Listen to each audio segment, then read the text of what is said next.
5 حاجات لو عملتهم وقت الفاينل هيخلوك تقفل المادة. أول حاجة، ركز على الحاجات المهمة اللي قالها الدكتور، مش لازم تقفل المادة كلها. أهم حاجة تركز على النقاط المهمة، وركز على المفاهيم اللي بتتكرر لأنها غالبا جاية في الامتحان. تاني حاجة، نظم وقتك واعمل جدول للمذاكرة، وإن شاء الله بإذن الله الفيديو الجاي هنعمل عن إزاي نعمل جدول يلم فيه المواد المتراكمة علينا بإذن الله الفيديو الجاي. وكمان قلنا في كل الفيديوهات عن الحاجة دي إن احنا أول ما نبدأ مذاكرة علشان نركز نستخدم طريقة البومودورو، 25 دقيقة مذاكرة و5 دقايق بريك. دي أول ما تبدأ مذاكرة. بعدها على طول بعد ما دخلنا في مرحلة التركيز ندخل على الطريقة دي، وهي طريقة 2 أو 3 ساعات مذاكرة ونصف ساعة بريك. تالت حاجة، اعمل ملخصات ومايند مابس أو خرائط ذهنية، وهي إنك تلخص كل المحاضرة في نقاط صغيرة.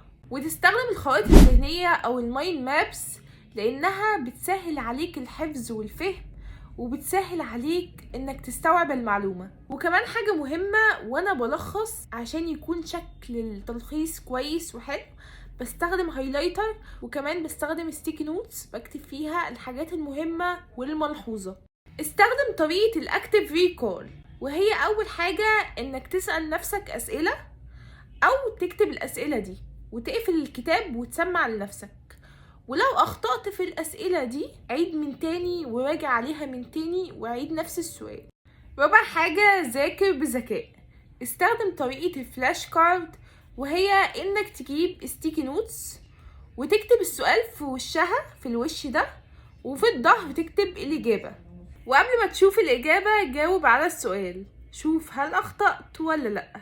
اشرح لنفسك أو لغيرك لأن الشرح مفيد جدا ويخليك تفهم بسرعة.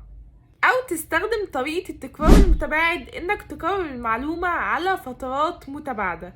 وخامس حاجة وآخر حاجة، حل امتحانات سابقة وحل تدريبات كتير.